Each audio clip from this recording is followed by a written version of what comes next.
Hi all, welcome to Kalike, and in today's episode we are going to learn about least count and significant figures and rules associated with identifying the significant figures in a given number.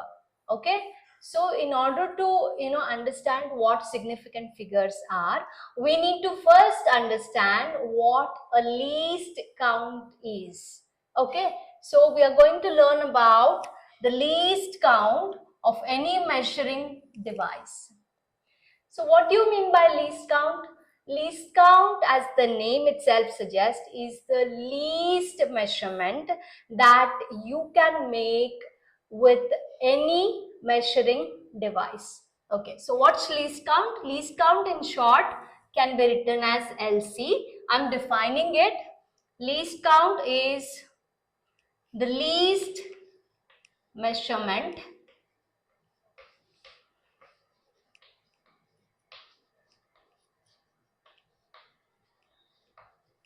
that can be made using any measuring device. So the least measurement that you can make using any measuring device is what is known as least count for any measuring device. When I say any measuring device, it could be a tape, it could be a scale, or it could be any other measuring instrument like thermometer.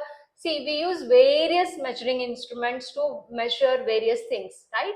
So for any measuring device, you always have to note down something called the least measurement that you can make. When I say least, the minimum measurement that you can make using that particular measuring device.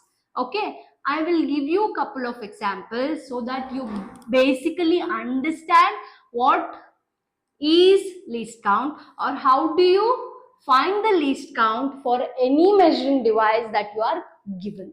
Okay, this will be really helpful when you when you are doing your laboratory, especially with vernier calipers and screw gauge. Many children, many students and many learners, I've seen that they fail to record the least count of a measuring device like screw gauge or vernier calipers because they do not understand what a least count is. So I repeat, least count is the minimum measurement, the basic minimum measurement that you can make using any measuring device. Now let's take the example of a scale. Okay, let's take examples of two scales. One scale which is, this is 0. So now this is 1. Okay, let me mark it here. This is 0 and this is 1. Let's say this is a centimeter scale. Now in between 0 and 1, I want to divide this into 10 parts or 10 divisions. Okay, so 1 centimeter is going to be chunked into 10 divisions or 10 parts. So when I say so, what am I going to do? I will chunk it as 1, 2, 3, 4 and 5, 6, 7, 8, 9 and 10. So this has been chunked into 10 parts. 0 to 1 there are 10 divisions. So we mathematically write this as one portion or 1 centimeter has been divided into 10 parts. Okay, so 1 centimeter is divided into 10 parts or 10 divisions. So what will be the value of each part? What is the minimum value? What is this value? When I say the least count, that means I am referring to the least measurement. So what is the least measurement that you can make? The very immediate value after 0 is what we refer to as the least count of the measuring device. In this case, where 1 centimeter has been divided into 10 parts, this will become 1 by 10 since there is 1 0 in the denominator. After one digit on the left side, I put a decimal point. Why after one digit? Because there is only 1 0. So if there is 1 0, you put a decimal point right after one digit and put a 0 after that. So 0.1 centimeter is the least measurement that you can make using this measuring device. I hope you understand. Now I will tell you. So this becomes 0.1, this becomes 0.2, 0.3, 0.4, 0.5, 0.6, 0.7, 0.8, 0.9 and 1 centimeter. So what is the least measurement that you can make? The minimum measurement that we are going to make using this device is 0.1 centimeter, which is proved mathematically as well. So 1 centimeter chunked into 10 divisions. It's like one big apple, or 1 centimeter chocolate has been made into, let's say the chocolate is 1 centimeter long. So there are 10 kids who are wanting to have that chocolate. If you have to equally divide it among 10 people, then what do? You cut that into 10 parts. So each child gets about 0.1 centimeter of the chocolate if it is equally divided into 10 parts. So 0.1 centimeter is the least measurement that you can measure using this measuring device, which has 10 divisions between 0 and 1. Okay, if this is still not clear, I'll give you one more example. Okay, so let's take another example in order to understand, in order to make sure that you understand how to find the least count or the minimum measurement that can be made using any measuring device. Now I will take an example. Here you see 1 centimeter was divided into 10 parts. Now let's divide the same 1 centimeter but not into 10 parts but into 20 parts. Okay, let's say the 1 centimeter chocolate earlier you divided between 10 kids. Now there are 20 kids and you have to distribute that 1 centimeter chocolate equally among 20 kids.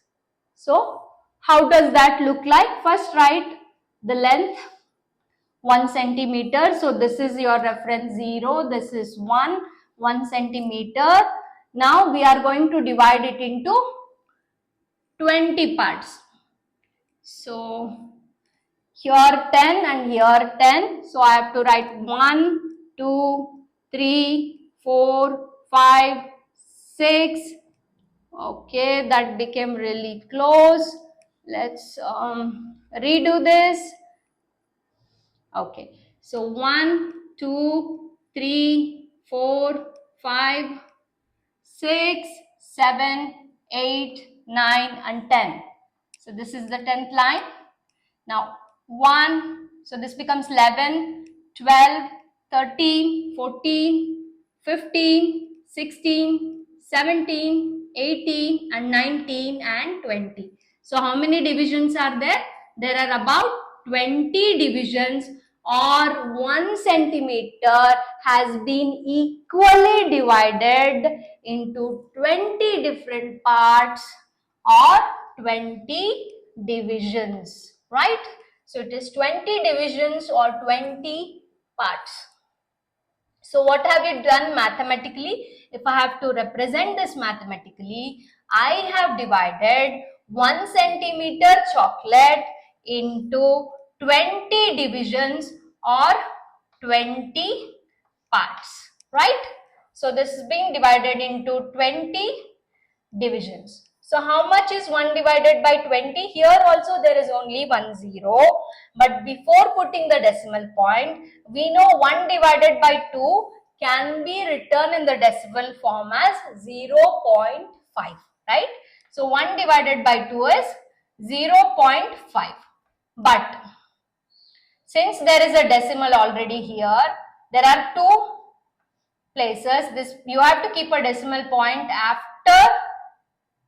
2 digits, so this becomes 0.05 centimeter. So what is the least amount of measurement that can be made using a measuring device where 1 centimeter is divided into 20 equal parts? It will be 0.05. So let's try do this. So immediately after 0, what is the least or the immediate measurement after 0 is 0.05. So this will be 0.05. This will be 0.1, this will be 0.15, this will be 0.2, this will be 0.25, this will be 0.3, this will be 0.35, 0.4, 0.45, and then 0.5. So it goes so on and so forth, and then you make the measurement. Now if you want me to elaborate and write it further, we can do it so that you understand.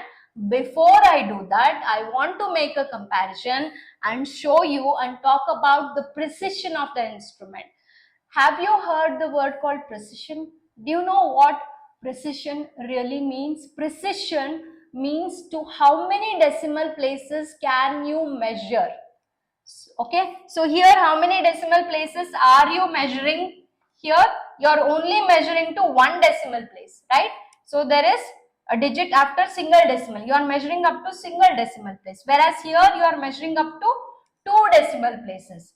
Suppose, if it is being chunked 0 to 1, if you have 30 divisions or 40 divisions or 50 divisions, then you will be able to measure, or 0 to 1 if there are 100 divisions, let's say.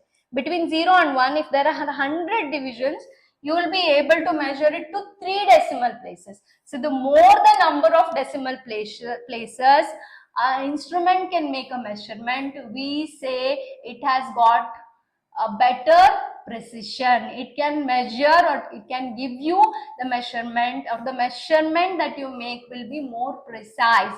More the number of decimal places, more precise is your measurement. So this is something that you really need to understand in order to understand something called significant figures. Okay, so next let's take up significant figures. Okay, so now I hope it is clear how to calculate the least count of any given instrument. Now before we try to understand what significant figures are, I will repeat so that it stays with you, that least count is the least or the minimum measurement that one can make using any measuring device. More the number of divisions, and more the number of divisions between a certain unit, between 0 and 1, if 0 and 1 is chunked into many number of divisions, you get a better precise measurement. So what is precision?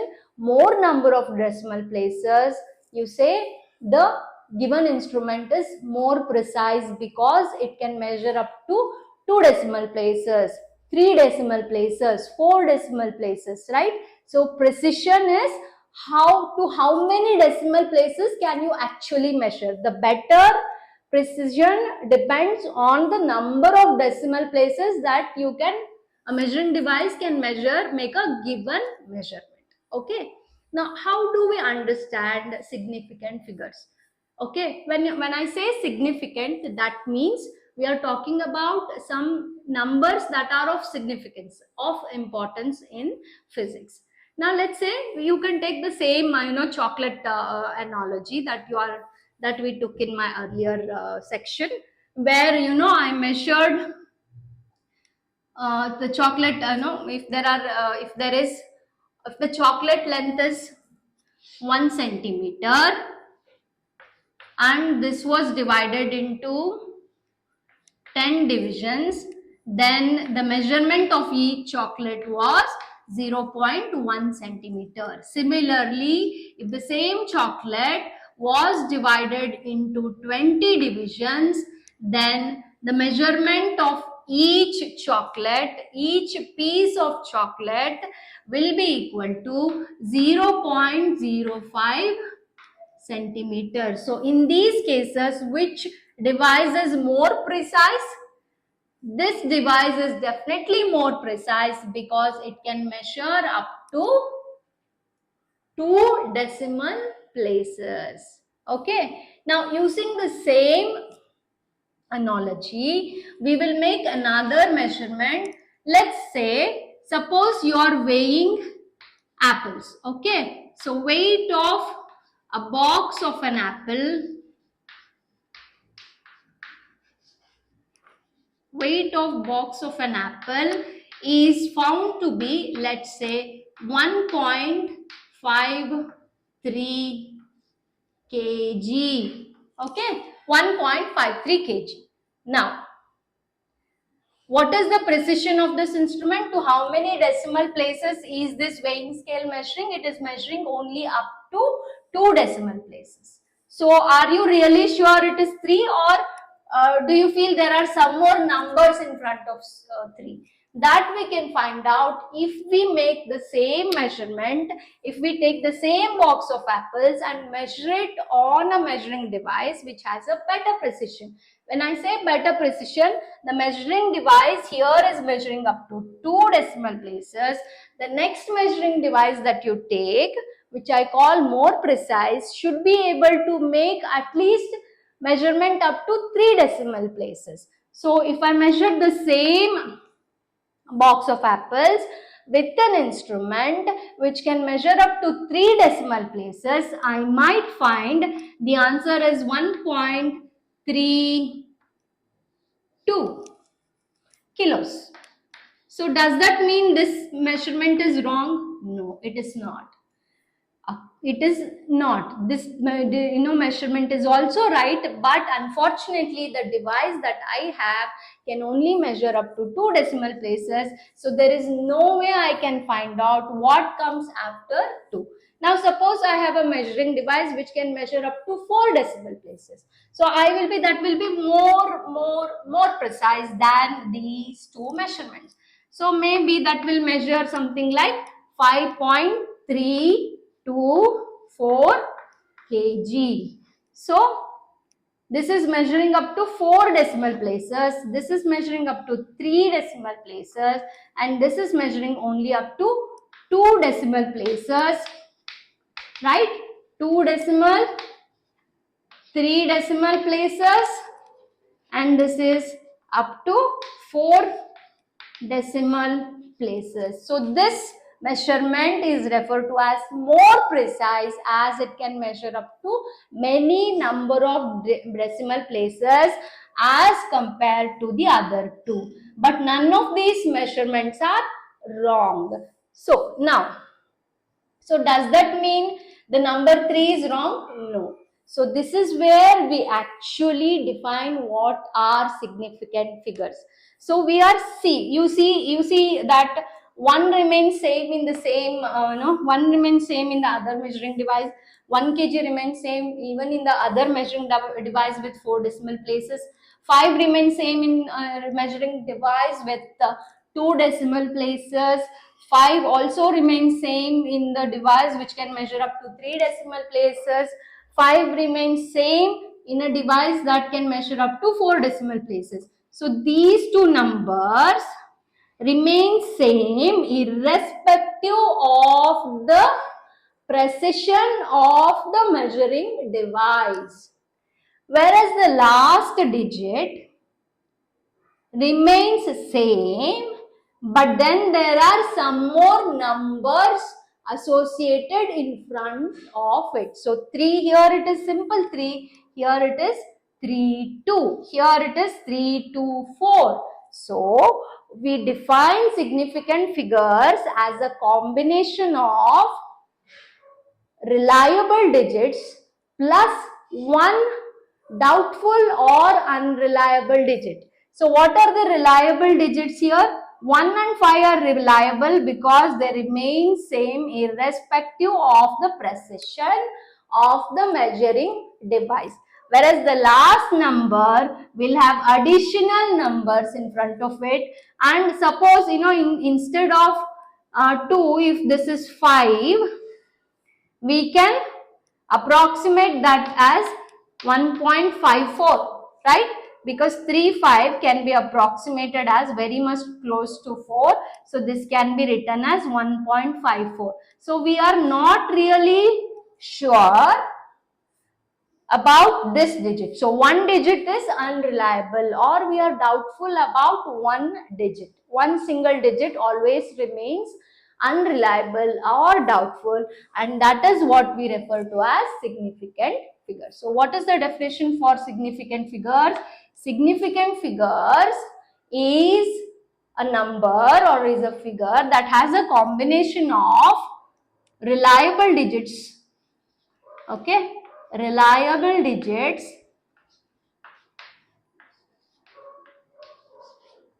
plus one doubtful, or you can either call it doubtful or you can also call it unreliable digit. So this combination is what makes a significant figure. So reliable digits plus one doubtful digit is what is called as a significant figure. So what are the reliable digits in this number? The reliable digits in this number, in this case, are 1 and 5. Number 1 and 5 are reliable because they remain same. So what is the doubtful digit? The doubtful digit is 3, because if I had 5 in front of it, it will no more remain as 3. It gets converted to, or it can be approximated to 4. So the non-reliable or unreliable or a doubtful digit is 3. So here what are the significant figures? All 3 digits are significant, but among the significant digits, 1 and 5 are reliable and 3 is doubtful or unreliable digit. Okay, so I hope you have, this is clear. This, if you have understood, it is very essential you understand it here, because when we do numericals further, we are going to make, calculations, we are going to make approximations. So all these will be helpful. So even when I am taking up numericals, I'll certainly explain these again. But this is something really important. Reliable digit and one unreliable digit. Now there are certain rules to identify the significant figures. You may be asked an MCQ or a 1-mark question or a 2-mark question to identify the number of reliable digits or in the number of significant figures in any given number. So we will solve a couple of them to understand it better. Okay. So now it is time to explore certain rules to identify the number of significant figures in a given digit. Okay, so before I state the rules, let us take a couple of examples, and then using those examples we can easily state the rules and you can easily remember the rules. Suppose you make a measurement of an instrument, okay, and the measurement turns out to be, let's say, 0.2308 centimeter. Okay, now I have a question for you.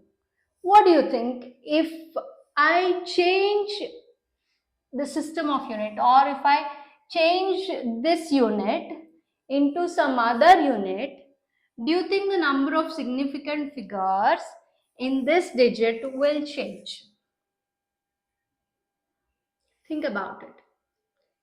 Okay, I give you some time, think about it. Before I answer the question or before I reveal the answer, let us count the number of significant digits in this number. So this number has a precision up to 4 decimal places. 1 after the decimal place, you have 1, 2, 3, 4 digits. So there are 4 digits. So the precision of this instrument is it can measure up to 4 decimal places, right? So what are the number of significant figures here? The number of significant figure is 4 itself, because here 2, 3, 0 are significant reliable digits, and 8 is the one that is a digit where you are doubtful, because there could be 8, 5 and 8 can become 9, or it is one unreliable digit. So 2, 3, 0 and 8 are significant figures where 2, 3, 0 are reliable and 8 is a doubtful or unreliable digit or a number. Now suppose I want to convert centimeter into meter. Will the number of significant figures change? Let's check it out. We know that 1 centimeter is equal to 100 meter, 1 meter is equal to 100 centimeter, right? But I have to convert centimeter to meter, so I have to figure out how much is 1 centimeter equal to, right? So 1 centimeter will be, you have to cross multiply. When you cross multiply, it will be equal to 1 divided by 100 meters, which is nothing but 0.01 meter. Okay, so 1 centimeter will be equal to 0.01 meter. So I have to convert the centimeter into meter. I multiply this number with this.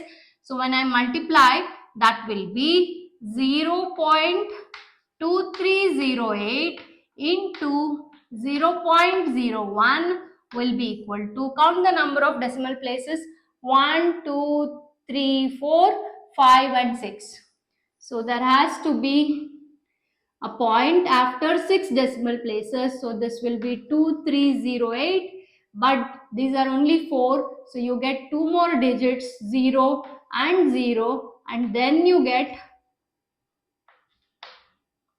okay, let me write it, 0. This will become 0.002308. So there are about 6 decimal places, because here it is 4 and here it is 2. Combined together it becomes 6. So has the number of significant figures changed here? The answer is no, because you don't count these zeros as significant digits. Now before I state the rule, this is one of the rule. Okay, so but all non-zero digits are significant. The zero that comes in between two non-zero digits are also significant. For example, here 2, 3 and 8 are non-zero digits. So all the non-zero digits are significant. So what is the first rule? The first rule says all non-zero digits are significant. Okay, now, so what about this zeros, and are we not counting this zero? That zero is also significant because it comes in between two non-zero digits. What are the two non-zero digits? 3 and 8 are two non-zero digits, and this zero comes in between two non-zero digits. Hence, that zero is also a significant digit. So, what is our next rule? All zeros between two non-zero digits are significant.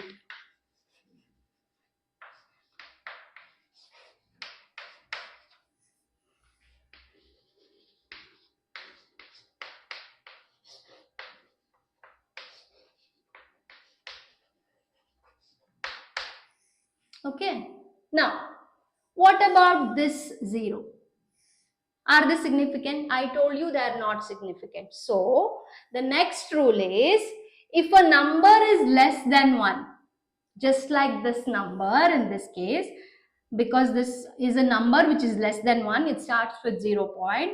So if the number is less than 1, then the zeros on the right side of the decimal. So what are the zeros on the right side of the decimal? These two zeros. So the right hand side of the decimal, this is the decimal point. The zeros on the right hand side of the decimal and the left side of the first non-zero digit are not significant.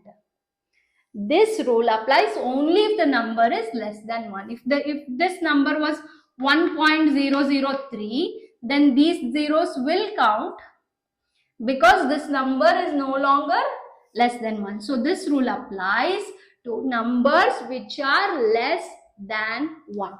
Okay, so what is the next rule? The next rule is, if a number is less than 1, then the zeros on the right side of the decimal, like these ones, the zeros on the right side of the decimal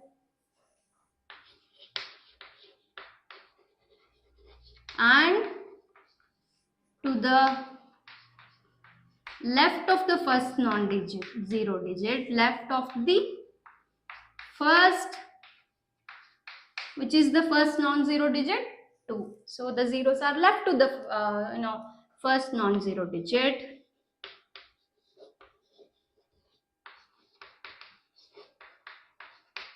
Are not significant. They are not significant.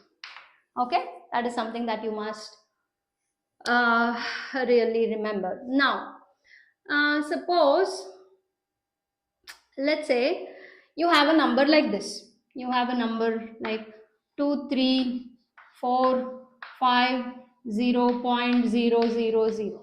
Okay, can you tell me what is the number of significant digits here? I will pause for a moment. I want you to think. This is the number. Okay, let's say this is some centimeter or something. So obviously 2, 3, 4, 5 and this 0 before the decimal place and these zeros after the decimal place. So can you count and tell me what is the number of significant digit here? I'll give you a moment to think and then I will reveal the answer. What do you think? I hope you were able to get the right answer. If not, I will tell you the right answer. So you see this number is certainly greater than 1 and it has got a decimal point. So if there are decimal points, if there are trailing zeros, when I say trailing zeros, the zeros that follow after a decimal point are regarded as significant. Okay, suppose, so here the number of significant digits will be 1, 2, 3, 4, 5, 6, 7, 8. There are about 8 significant digits. I'll give you another example. Suppose the number or the measurement is 123 meters. Now I convert this into centimeter. So 1 meter in 100 centimeter, I multiply this by 100. This will become 12300 centimeter. Right? Now, in this case, you see what is the number of significant digits? The number of significant digits is clearly 3, where 1 and 2 are reliable digits and 3 is unreliable digit. Right?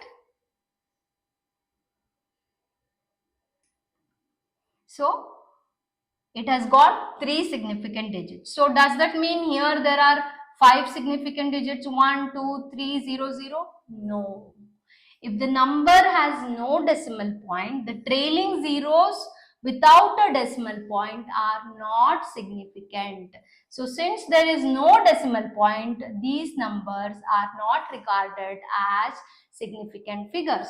It's still, we say it has got only 3 significant figures. Suppose if I put a decimal point here, then there will be significance to these numbers, because after a decimal point, we don't know if we have a better precise instrument, we may still get a non-zero digit number. Hence, we count the trailing zeros if there is a decimal point, but if there is no decimal point, as in this case, then these zeros will not be counted. So what is the next rule? So the next rule is all trailing zeros without a decimal point are not significant. All trailing zeros without, please remember this, without a decimal point are not significant.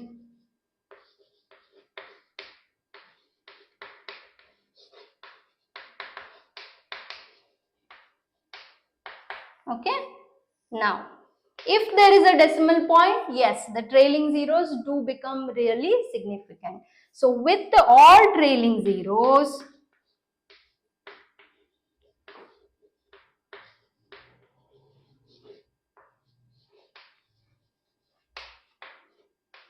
with the decimal point, so this is also important, with a decimal point are significant. Here not significant, here they are significant, as in the case that we just discussed. So these are some basic rules. Now there will be a lot of ambiguity. You might feel, oh my god, this is really too much to remember. How am I going to remember? This is so difficult. Physics is so difficult. No, it is not. So what we do is, in order to avoid all this confusion, because when you convert, remembering, should I count these zeros before the decimal point, after the decimal point, trailing zeros and all of that, what we do is we introduce the power of indices. So we write every number to the power of 10 to avoid any ambiguity, which we will discuss in a few minutes now. So then that makes it all clear, and there would be no confusion when you are counting significant figures, or if you have an MCQ or any board exam where you are counting the number of significant figures, there won't be any ambiguity. Okay, so I'll teach you that now. Well, so now now that we learned all the rules for significant figures, we saw that there could be a lot of ambiguity, especially when there are trailing zeros involved or zeros involved after the decimal point. So there is a lot of confusion. Now, what is the best way to write a significant figure or identify the number of significant figure is to express any measurement that you make in scientific notation. Now, what do you mean by expressing a number in scientific notation? That is, by that, I mean it is important, or it becomes easy, or it becomes unambiguous if you express a given measurement in powers of 10. When I say powers of 10, I want you to express that number in this format: a into 10 to the power of b, where a can be any number, between 1 and 10,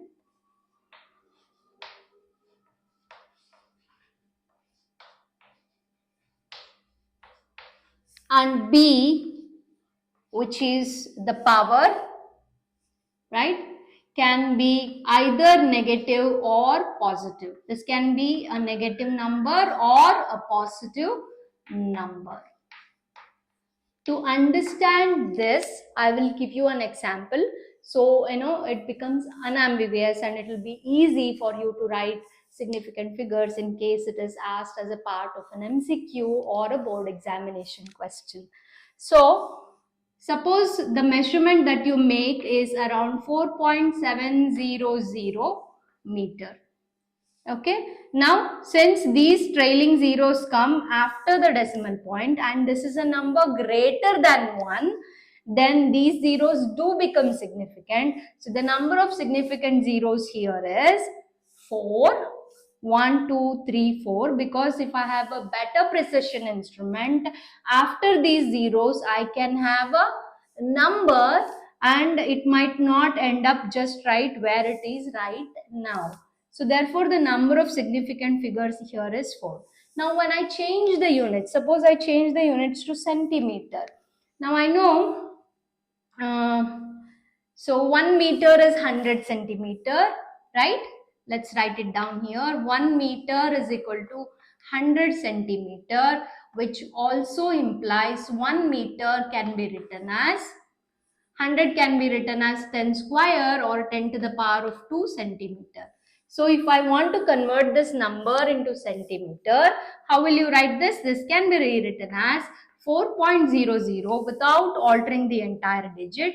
Just raise it to the power 2. 10 to the power 2 centimeter.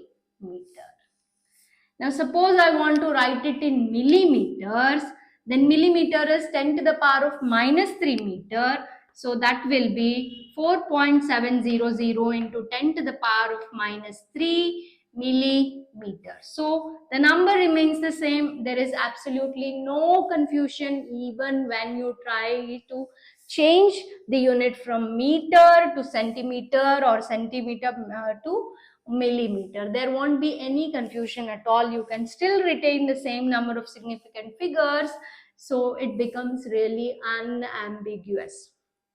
Okay, there is one more couple more important rules that you need to remember. Now why did I say that the number of significant figures is 4? Always remember, if a given number is greater than 1, if the given number is greater than 1, just like this, then the zeros after the decimal point become significant. So this implies zeros after the decimal are significant.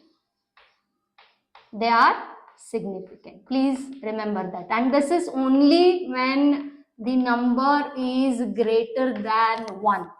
Okay. Now suppose the number is greater than 1. There's another rule. This is one rule. And there is another rule.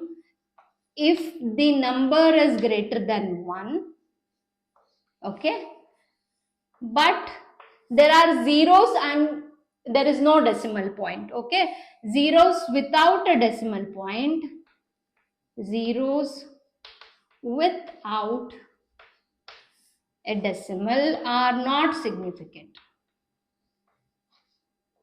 They are not significant, okay, unsignificant.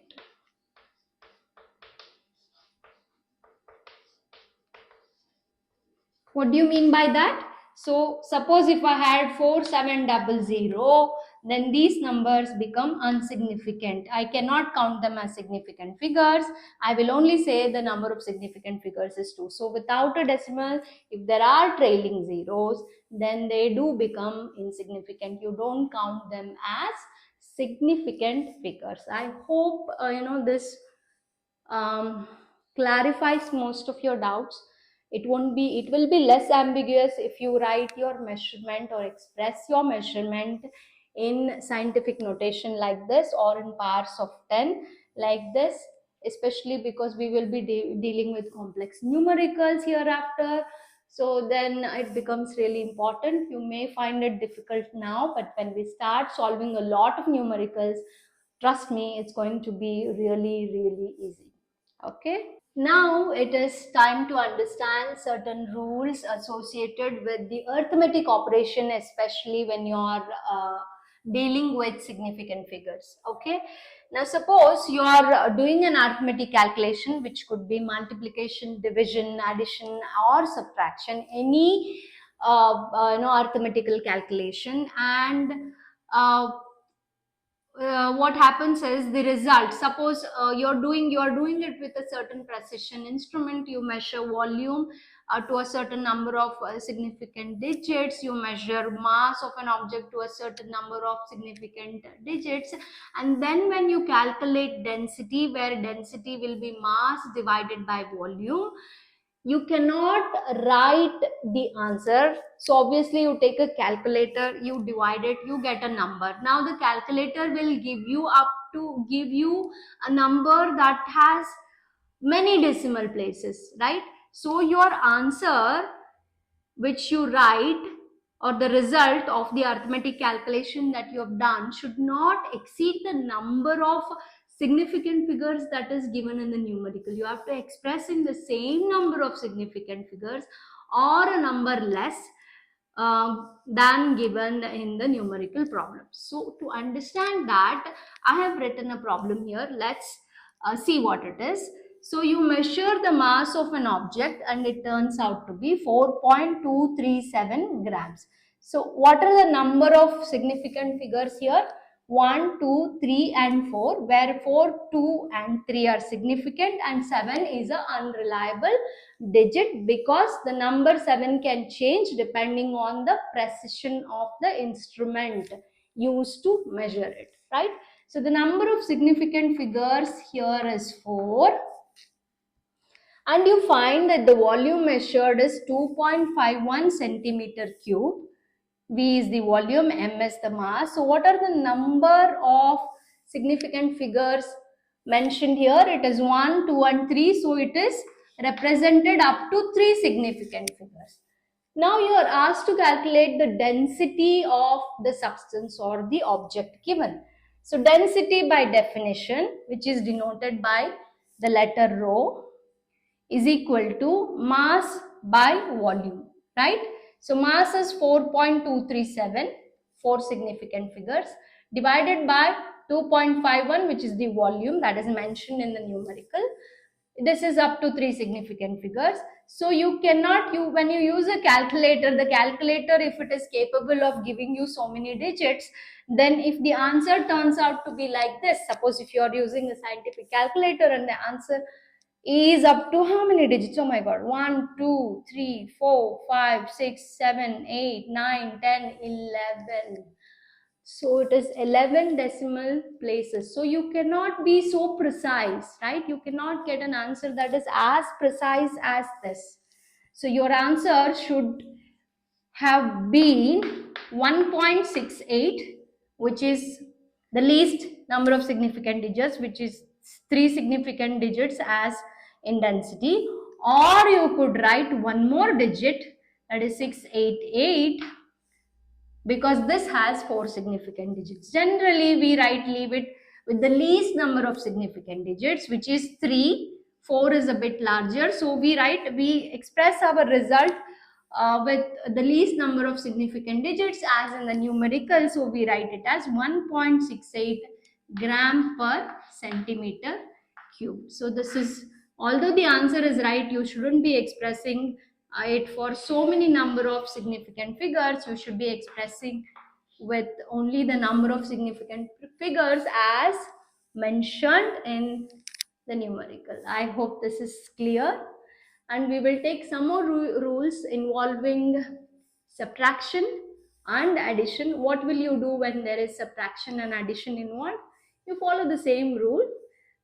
It's slightly bit different. I'll take a couple of examples to make you understand. So I think that will be clear. Okay, so we will now examine the rules of arithmetic operations with significant figures that we just learned with the arithmetic operation called addition. Okay, so let's see. Here's the problem. You're being given mass M1, which is 436.32. So it can measure up to 2 decimal places of precision. And mass M2 is given to be 227.2 gram. So it can measure up to 0.1 decimal places, 1 decimal places of precision. and M3 is given to be 0.301 gram. So this can measure up to 3 decimal places of precision. So this is the highest precise instrument, the second highest, and this is the least precise measurement that you can make.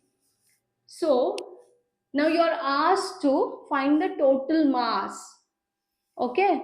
Now if you have to, when you find the total mass, you obviously add M1 plus M2 plus M3. But when you obtain the answer, you are supposed to follow the rules of operation, arithmetic operations with regards to significant figures, and you should express your result, final result, same, which is very much similar to the least precise measurement given in the numerical. So what is the least precise measurement given in the instrument? This one, which can measure only up to 1 decimal places. So although your answer might be, you suppose if you get your answer to 2 decimal places, even then you have to approximate and write it to the least number of decimal places or the least precise measurement given in the numerical. That is the rule that you follow when it comes to addition or subtraction. Okay, let's add it now. M1 plus M2 plus M3. So it is 436.32 plus 227.2. So 227.2 plus 0.301. So if I add it, this will be 1, this will be 2, 3 plus 3 is 6, plus 2 is 8. So this is going to be 6 plus 7 is 13. 1 gets carried over, so 3 plus 2 is 5 plus 1 is 6. 4 plus 2 will be 6.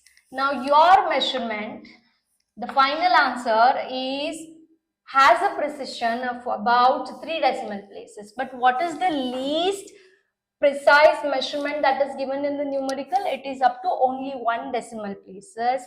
Hence the rule when it comes to the arithmetic operations like addition and even subtraction states that you should keep your final answer to the same number of decimal places as the least decimal places given in the numerical. So hence what is your answer going to be? You have to express it as 663.8 grams, which is again precise to only 1 decimal place. So which is same as the least precise measurement given in the numerical. So this is the rule that you have to follow whenever you are dealing with significant figures or any numerical that you come across. Further, in all the chapters, keep that in mind that your final answer when it comes to addition as well as subtraction has to have the same number of precise measurement as the least number has in the given numerical. Okay, but whereas when it comes to division and multiplication, the rule is slightly different, right? So which we have already discussed in the previous section. So this is the rule for addition and subtraction. Okay, now to ensure that you have understood the rules of arithmetic operations with significant figures, I have taken up a numerical. Let's solve it together to see if you understand the rules. Okay, so what does the question say? It says each side of a cube is measured to be 4.203 meters. So what is the side of a cube? I am going to name the side of a cube. Let's write what is given in the data. So given as side of a cube, side is generally denoted by A, or you can also call it as X. It is 7.203 meter.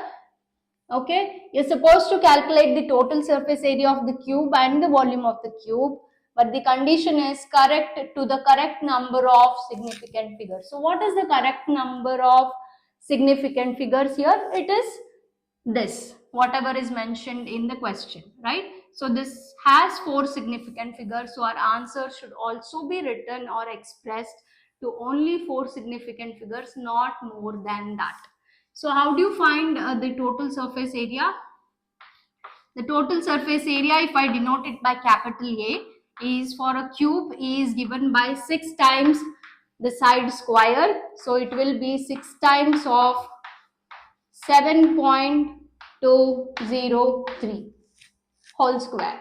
Now if you have a calculator, do it and tell me the answer. I'll pause for a while, wait for your answer, and then I'll tell you the answer.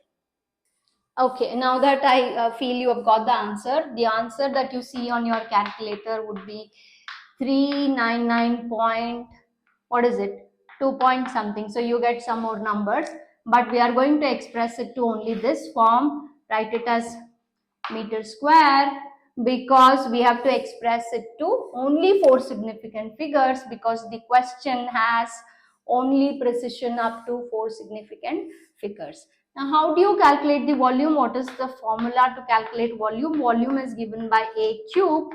So you find the cube of the sides that is given, 7.203, the whole cube. Remember, when you make a, it is cube. When you cube this thing, you should express the result only up to 4 significant figures. Here I take a pause again and I'll reveal the answer in a while. Okay, so the answer is 373.3 meter cube. I hope you found the answer. So this is also expressed up to 4 significant figures, and this is also expressed up to 4 significant figures, which is same as what is given in the question. So this is all the rule of arithmetic operation. I hope this numerical clarifies any ambiguities that you might have had when I explained it. If you still have confusion, you can always write in the comments. I'm more than happy to help you. Okay, so let's take another numerical in order to understand another arithmetic operation, that is division with significant figures. So here is an example where you have 5.74 gram of a substance which is occupying a volume of about 1.2 centimeter cube. You're asked to find the density, but then you have to express it to the correct number of significant digits. So we know that density, which is denoted by rho, is given by mass by volume. Mass is 5.74 gram divided by density, which is 1.2 centimeter cube, right? So now you take a while, you divide it. Now before you divide it, I want to bring your notice to the fact that mass has 3 as its significant digits, whereas volume is expressed to only 2 significant digits. Hence, your answer should also be expressed to the least number of significant digits in the given numerical, especially when you are doing multiplication or division. Hence, the answer should be, I give you a moment. I hope you got the right answer if you have the calculator right with you. So it will be written as 4.8 gram per centimeter cube. Why am I not writing one more digit? Because I'm expressing this result, which involves the arithmetic operation division, to the least number of significant figures given in the question. I hope this clarifies most of your doubts. It's time to take another concept, jump into another concept, and understand more about significant figures. Okay, so it's time to understand the uncertainties that can occur when you make a measurement, and it can certainly happen because all measurements that we make cannot be accurate, because there could be human error, there could be a measuring device error, there could be number of errors. So let's try to calculate the error percentage here. Suppose you measure the length of a device and it turns out to be 16.2 and the breadth turns out to be, let's say, 10.1. Okay, now what is the error that can occur in this device? There can be error. So this is the unreliable digit and this is the unreliable digit. So this is the first decimal place, this is also the first decimal place.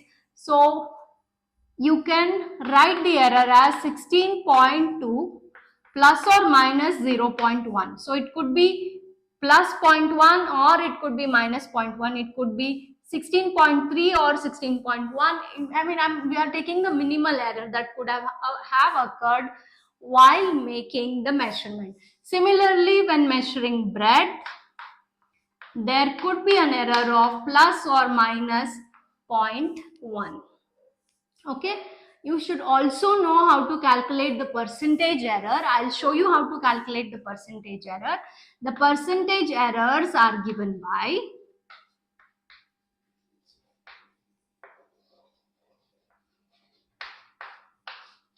here. This is L plus delta L. Delta L is the error. Here it is B plus delta B. Okay, so the percentage error can be calculated using the formula delta L by L into 100%. Similarly, in case of bread, it has to be delta B by B into 100%. Now let's substitute the values. What is delta L? Delta L is 0.1. So 0.1 divided by 16.2 into 100%. Similarly, in this case, it has to be 0.1 divided by 10.1 into 100%. So approximately this turns out, if you use your calculator and calculate, you divide and then multiply, you see, you get the answer somewhere around, if I'm not wrong, it has to be 0.62%. It can be approximately written as 0.6% is the error in your measurement of length. Similarly, here this approximately turns out to be 0.99, which again approximately can be written as 0.1%. So what is the percentage error while making the measurement of breadth? It is equal to 0.1% and this is equal to 0.6%. Okay. So this is how you do the percentage error calculation. You take the small error and then divide it by the original measurement and then multiply it by 100 to get the percentage errors. These could also be your questions for MCQs. You might come across one or two MCQs or even in your question papers. So it is something that you should practice. Okay, now let's calculate the total error in the length and the breadth. So the total error will be delta L plus delta B, which is delta L is 0.6% plus 0. This has to be 0.99 as 1%. 1.0, it has to be 1.0, so 1%. So this will be 1.6%. So this is the total error. This is an approximate error. Now using this, let's calculate the area and then the percentage error in area. To calculate area, what you do, you need to multiply length into breadth. So I'll erase this part and we will retain only that part.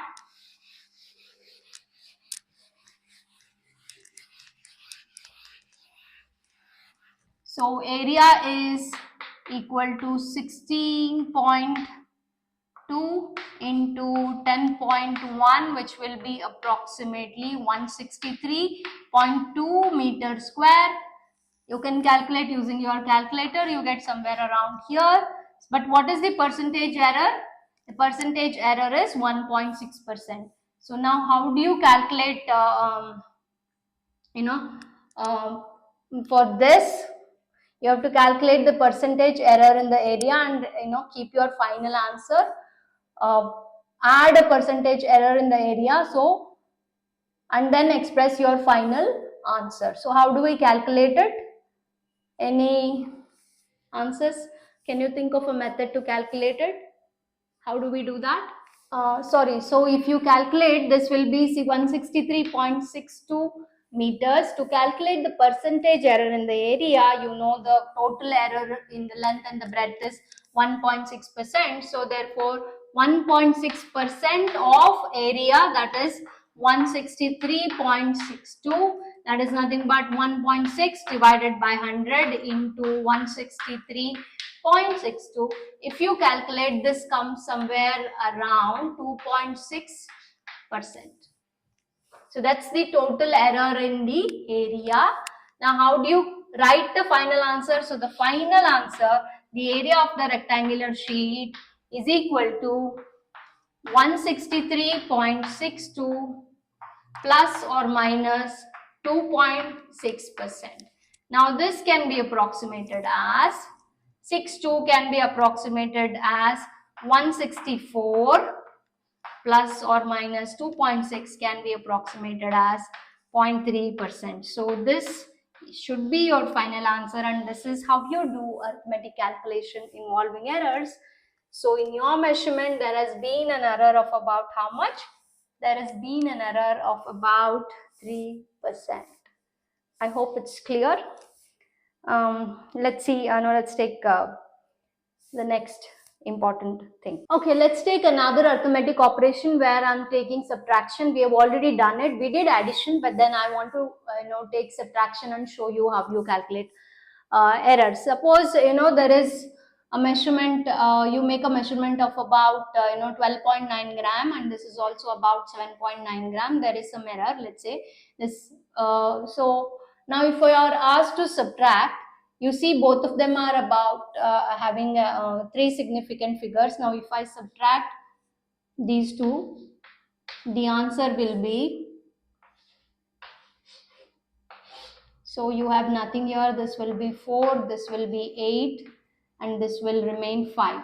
So the answer will be 5.84 gram. But can you write your final result as 5.84 gram when it comes to arithmetic calculations like addition and subtraction? No, you have to keep a number less than the number of significant figures given in the question. So what do you write your answer as?